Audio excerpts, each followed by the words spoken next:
what do they call this? The second time's the charm, huh?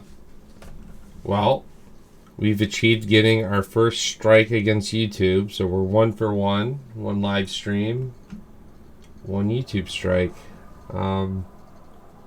Kept the audio and the video on me, webcam, and my Tapology screen pretty much the entirety of the night. Also, found myself muted for the last little bit when I had muted my mic, so I thought that was kind of funny too. Nonetheless, contested that. We'll get maybe an answer as to why, but I should have an offline recording of all the key highlights of my reaction since that video got taken down or whatever happened to it, right? So have an offline recording. Definitely going to go through, find my reactions, which I know are no different from anyone else streaming this shit, and can't see if I can't share or post those up another time. Obviously, we had some people hanging out in live chat and got to see that reaction firsthand and hang out and make the card even more exciting. It was fun. Right before the card started, there was a post. I tagged UFC and I said, how many knockouts tonight? Thinking about the matchups, I knew there wouldn't be many submissions. Fuck, for the one submission that you saw, technically that was, Kong getting dropped. She gave up her back. Sure, the submission sank in, but I mean, camera fist could have set in, and that could have also been another TKO.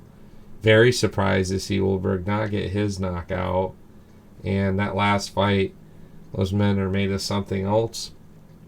It's typically the way that Jan was striking and Figgy was connecting, especially the power that guy has, and historically how many people he did drop despite, yes, at 125. It's unreal. Figure eight of them more so than anybody else on the card being able to eat those uppercuts, those head kicks, those knees, and smile and just round after fucking round persist and just trying to walk down Jan, corner him, and throw his big shots. Had his own moments of, hurting Jan, having Jan a little wobbled, submission attempts, etc. Sadly, ESPN was performing about as good as Netflix because the fight had to refresh numerous times, and one of those was the first round. Figgy had control. I come back, crowd's cheering, and Jan's on top. The reverse obviously occurred, but didn't get to see how. I'm going to go back. In front of me here, I have the card starting all the way at the very beginning of the early prelims, making my way through the main card. If you want to see this content, check out my YouTube channel. You'll be able to follow along in Tapology as we pull up fights, go over probabilities, bets, everything, etc. Without further ado, let's get into this. Kicking things off, UFC Fight Night was absolutely the fight night of the year.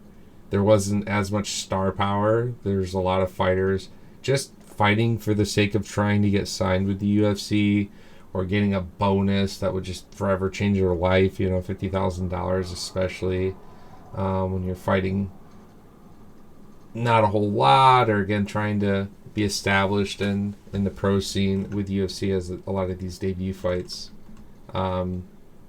We knew Mata came out swinging pretty hard and heavy. Did not expect him to weather the fight for the final 2 or 3, but Mashret just kind of sat content at range. For whatever reason, wasn't moving his head off the center line. Nicholas just kept finding success with the left hand, ultimately winning the rounds, which led Mashret to be like, okay, I need a finish, but then never really step on the gas. Just had a hard time dealing with that, so nice run for Mata. And yeah, Mashret remains a weird mystery where sometimes he's there and is urgent for the finish and other times is content at range. Moving up the card, we had Long Zhao with Quang Bang Lee. A lot of people, including myself, expected Quang Bang Lee to come out, and he looked great early. Both men were cracking. Zhang Lao would almost get woken up. He would eat a vicious shot, but his recovery time was incredible. It would, he would take 2 to give 1 back, and eventually started hurting Quang Bang to the point where, absolutely. You could see it in the face too. Quang Bang going into that third round. I mean, the damage was starting to accumulate. First round looking so good. Second round, yeah, Zhao Long started coming back in this fight and absolutely put on a clinic with Quang Bang Lee and gets that first finish of the card. TKO, third round. Let's fucking go. I had distance on this. And the other fight here as well. Mata over a round and a half.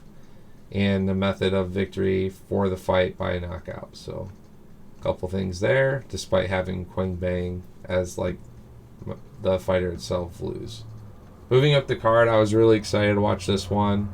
It had Loner Kavanaugh taking on Jose Okoye. I think Jose was a gamer for being able to sit there and eat some of the stuff from Loner, but if your only response is to smile and acknowledge being beat, doesn't look good on a scorecard. Surprised to see this one go to the judges. I had this under 2.5 rounds, but did have Loner. Loner's kicks were the thing that stuck out to me, the speed of them. Huge, heavy, ripping, kicked low, and then right when he would feint and chop, he would go high, and it would almost immediately connect. I think Jose ate more than what a lot of these other bantamweights at this division are going to be able to eat, and yeah, as the Larner continues to go up the rankings, I see him getting more of these finishes, and I still like his prop at 2.5 under. Just the speed and power he throws, but Jose eats it, but does also eat his first loss. Both fighters fighting to take each other's O's. Moving up the card in the early prelim with a split decision. Carlos Hernandez was a great lock for some. I really thought that Barrel was going to be able to grab a hold of him, control him on the ground, and just kind of drown him out that way. Carlos has been acceptable in the past to submissions. I thought Tumen was going to hunt for that rear naked choke. Had some success, especially in that early first round. Hernandez comes back, makes this a 1-1 fight, and absolutely did great in all the scramble exchanges, was really quick about twisting and spinning around, and his cardio and speed were the thing that really stood out for me against Tumen here. Tumen wasn't really setting up his shots the best, wasn't going down the middle with quick combinations. He was wide and slower and looping, and Hernandez was able to always just dodge out of range and then come back in with his own retaliation. So just some things that stuck out to me is Hernandez's speed and cardio, winning him that fight in the third. Ultimately that split decision, although it probably should have been unanimous, but still a great fight. Moving up the card, one of the biggest shockers, not just of this weekend's fight night, but of this year, one of the most insane knockouts you'll see in the past few years that occurred today.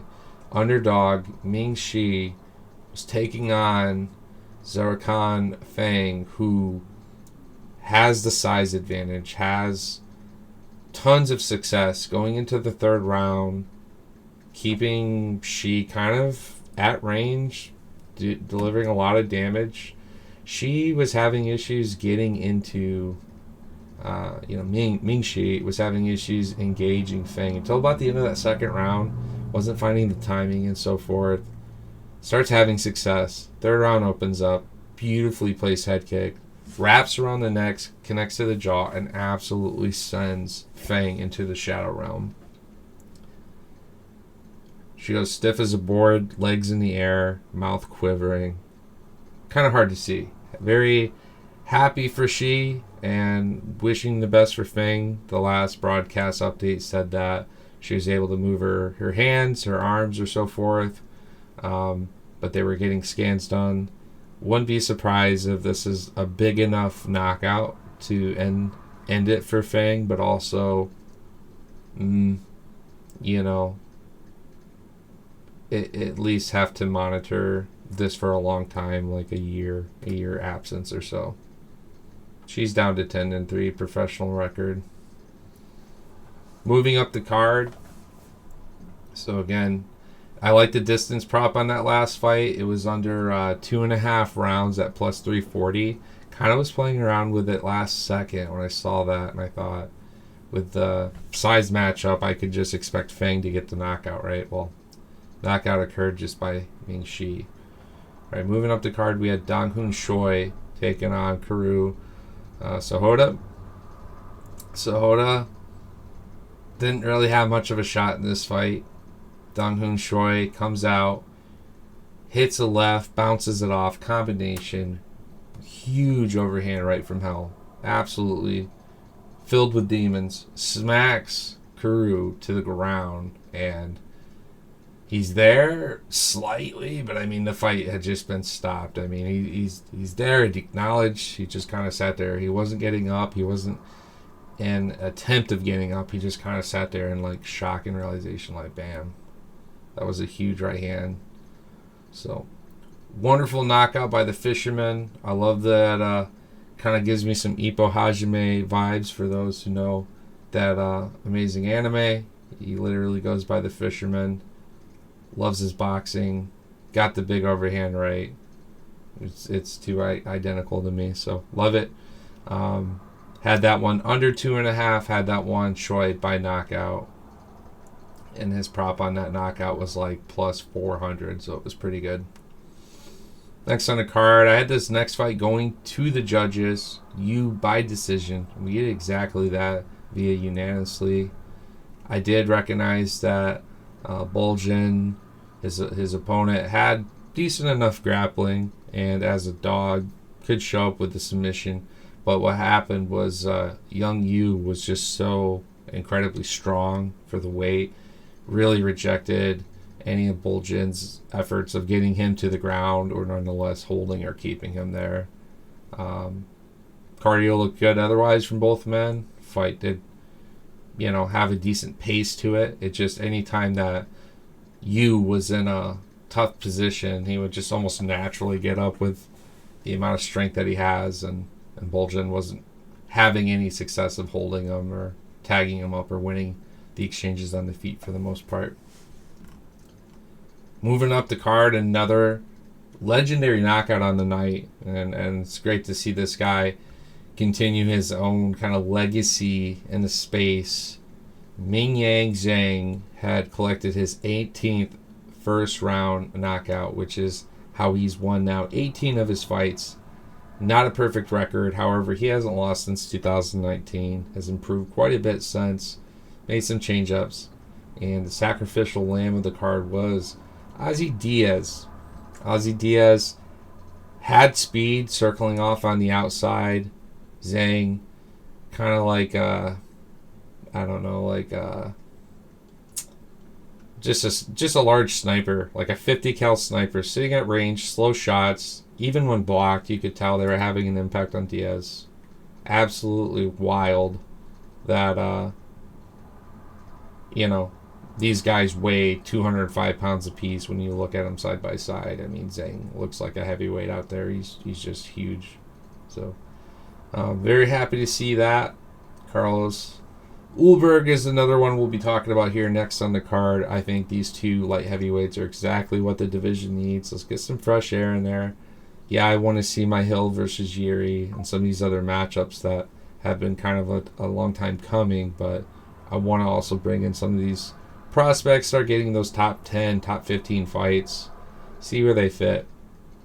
But yeah, I had Zhang by knockout under a round and a half, and it exactly does that.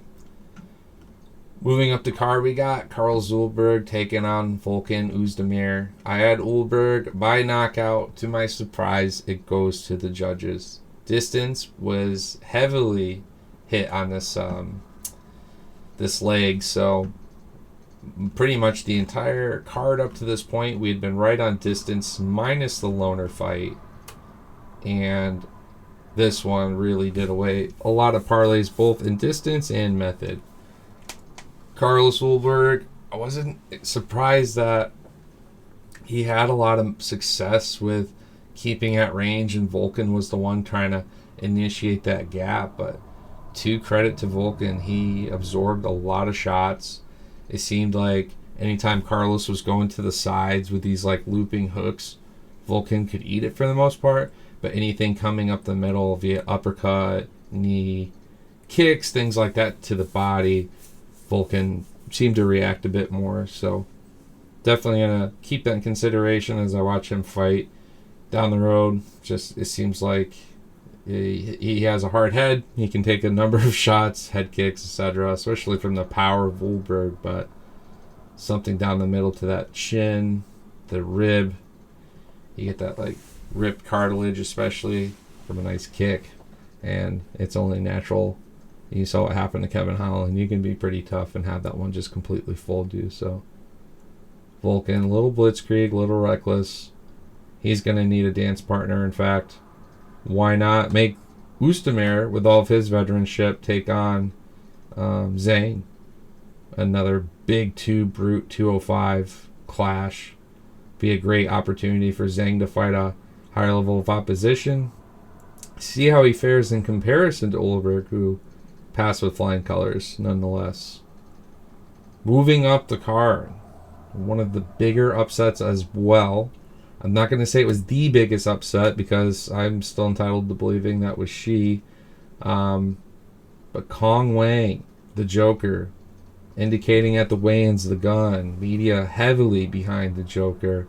Everyone expected finish by Joker's submission knockout. Pretty split accolades. But also knew that Gabriella was a perfect opportunity and test for her because, well, she's still new to the UFC and we still have a lot to prove. So I wasn't doing anything with her via money line at like negative 900 prop, but we had knockout by plus 250 and submission by plus 400. I played on a double method at like plus 180 combined with a lot of other successful hits via submission knockout. That one misses. Gabriella getting up to the feet. Wang standing. There's a quick exchange. Wang was totally caught out.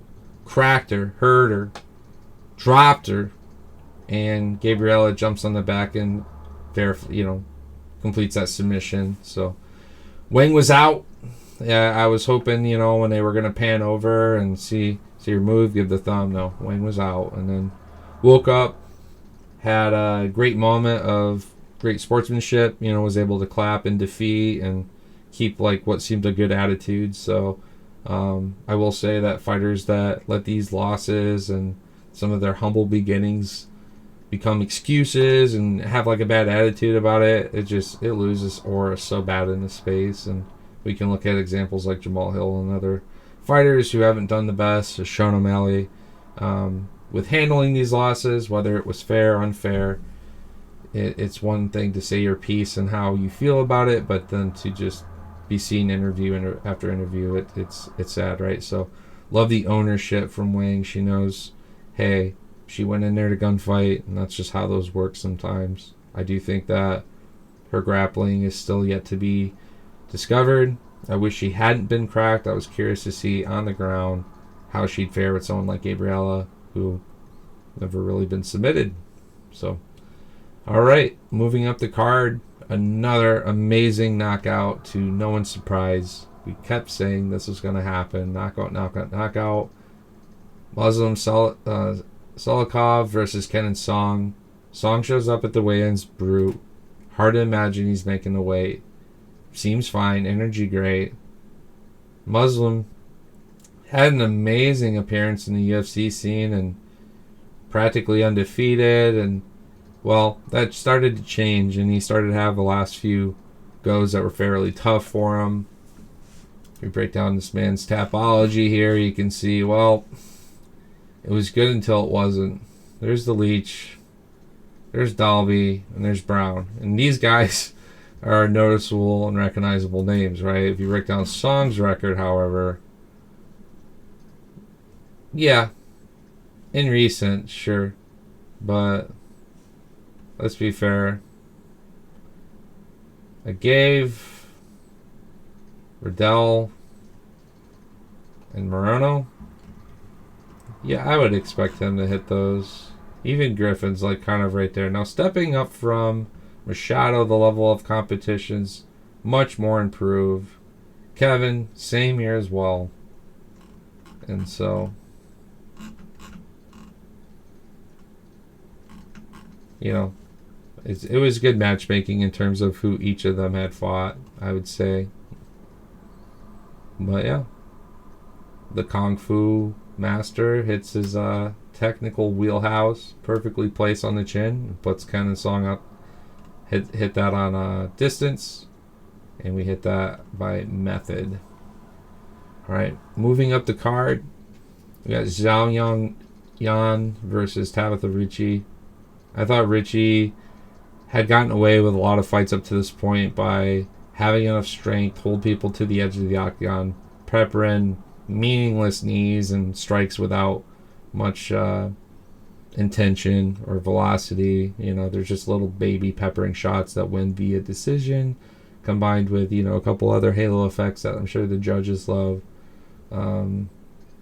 Yan, on the other hand, you know, she's really well rounded, and she didn't win the fight with Wei Li, but it showed that she could hang for 5 rounds, especially after almost getting submitted in the first and being able to come back and survive 4 additional rounds against one of the greatest women MMA fighters of all time, Zhang Wei Li.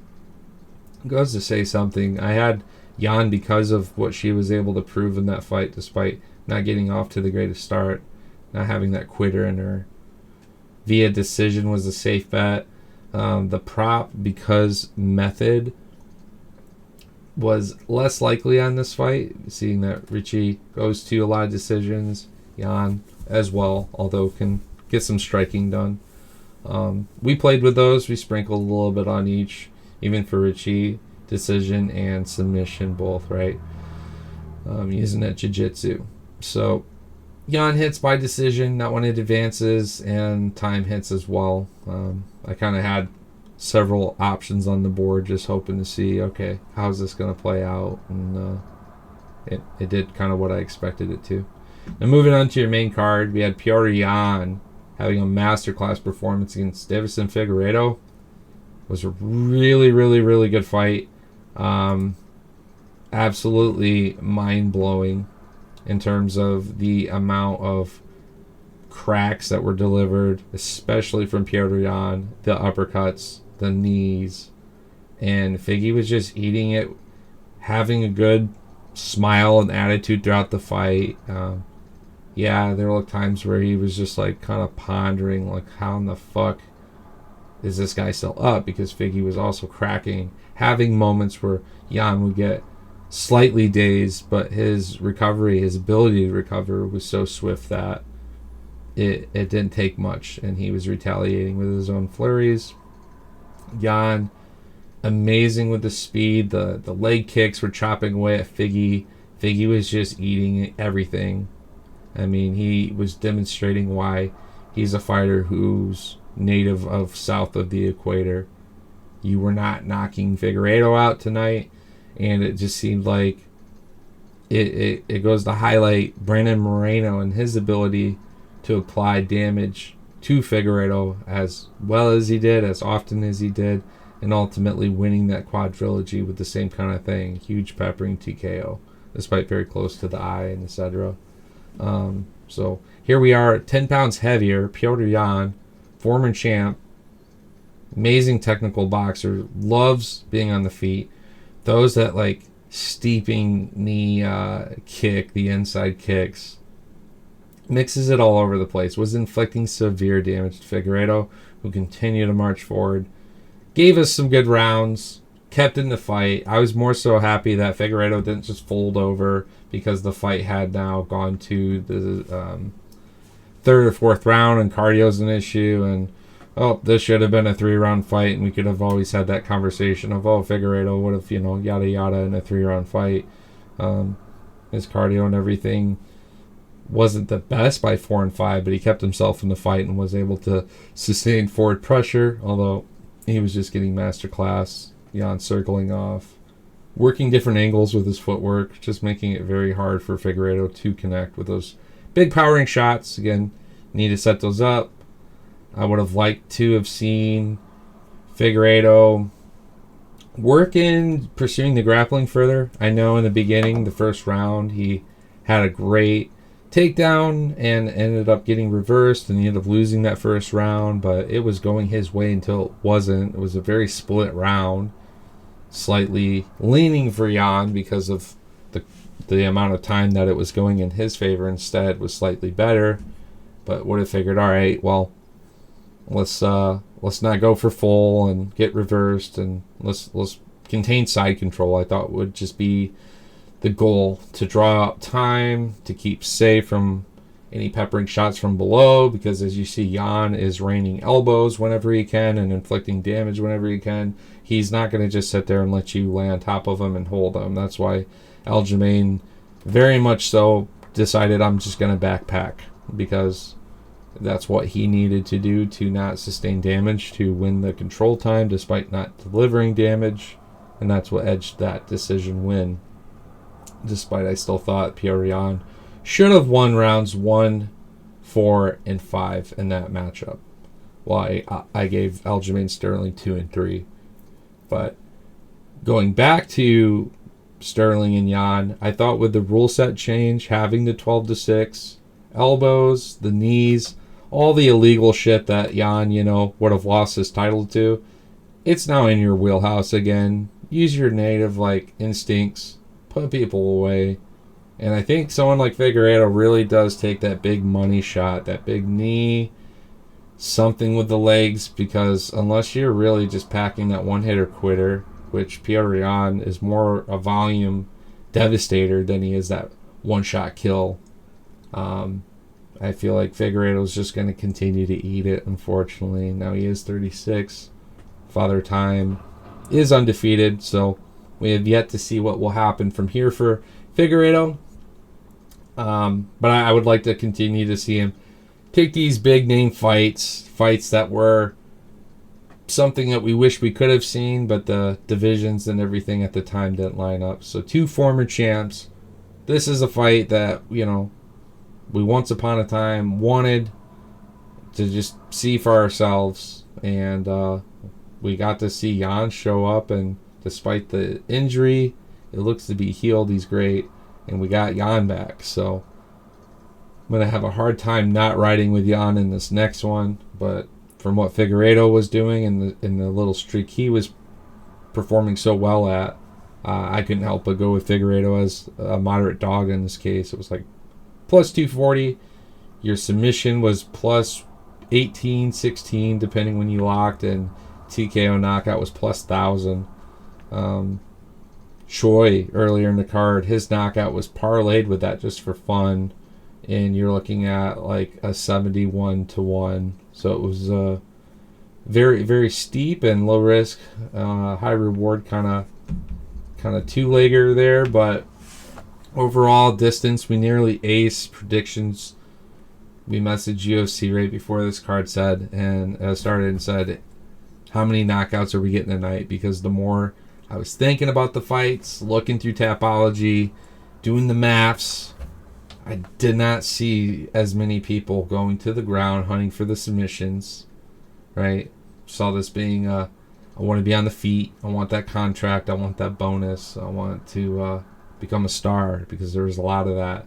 And the people of China, the people of Korea, really showed up on this one and made it very special. So again, despite the lack of the star power, this is going to be one of your greatest fight nights, not even just of 24, but of all time. That was an amazing fight night. You cannot deny it. So that's my breakdown. That's my rant. Had fun. We'll improve some things we were kind of learning going.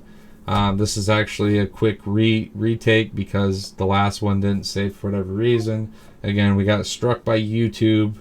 I'll have to figure out what I didn't do or whatever, but kept the audio and video to our side. Webcam's been pretty much on me. I got Tapology pulled up, so not doing anything any different than what the other fighters do. I think I counted in that fight Petr Yan hitting 236 strikes, and I got a trading card of his highlighting 256, which I believe is also a record of that division. So Yan still showing that he has it.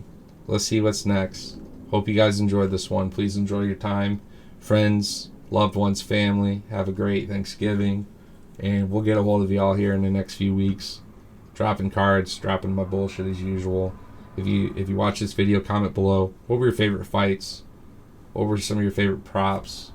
What were the things that surprised you? And if you don't mind hitting that follow, go to the YouTube, hit the subscribe. It means a lot to me. We're going to be migrating away from IG over to this platform more and more as things go. Got some things in the works. Upgrading some equipment, allowing me to doodle and so forth. The old MMA Toad. We're going to be working on a bingo board. So looking forward to doing some bingo cards for future pay-per-views and fight nights. Things like how many times did the Diamond Piotr Jan pull up his pants? You know, he pulled his pants up more than Dustin had in any other fight. You know, that's a bingo slot.